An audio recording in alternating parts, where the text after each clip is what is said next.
Key consideration still for mortgage lenders when assessing applications is sustainability of income. So they will always look at how sustainable your income is in any event, but obviously due to COVID, they're looking at whether an income is being supported by EWSS. So it's not always clear if your income or if your employer is availing of the EWSS subsidy. The TWSS last year was on your payslip, but the EWSS isn't. So in most cases, you can get approval in principle if your income is being supported by EWSS, but the real crux of it is when you go to convert that approval to a loan offer position or to complete out in a purchase, there can be issues if the lender, if you are on EWSS, depending on the lender, some don't allow you to proceed to close.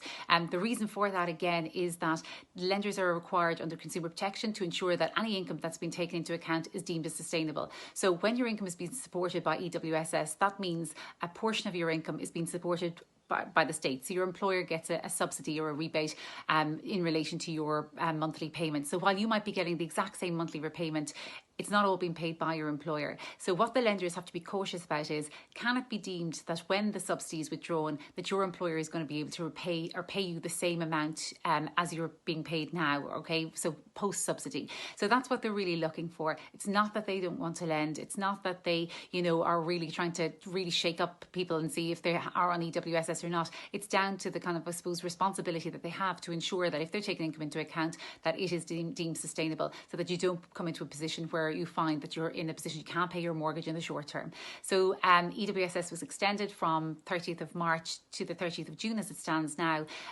So I suppose if people are planning for mortgages, if they want to speak to their employer, if they kind of get a sense as to, whether they feel, and it's a very difficult one, but, some employers may be able to determine whether they're going to be in the EWSS scheme past June.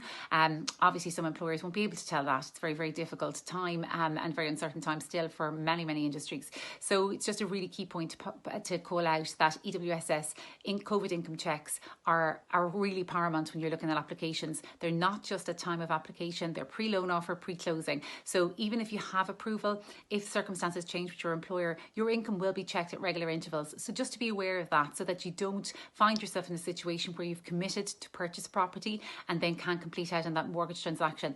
I would call out again, I've said it so many times, if you're purchasing a property, you really, really need to make sure there's a subject to funding clause in your contract. You need to discuss that with your solicitor, because you will not be aware of something that could happen out of no fault of your own or your employer's, or just generally the market's so uncertain at the moment, and the climate is so uncertain that you need to ensure there's a subject to funding clause in contract so you don't lose your large contract deposit. So a booking deposit is paid when you secure a property. That's fully refundable until you sign contracts. So it's really important to ensure there's a subject to funding clause in your contract at time of purchase, so at time of signing the contract, so that you don't find again in a position where you can't complete out on the purchase and then you lose your deposit. It's really, really important to make sure you have that safety blanket in place in terms of the subject to funding clause.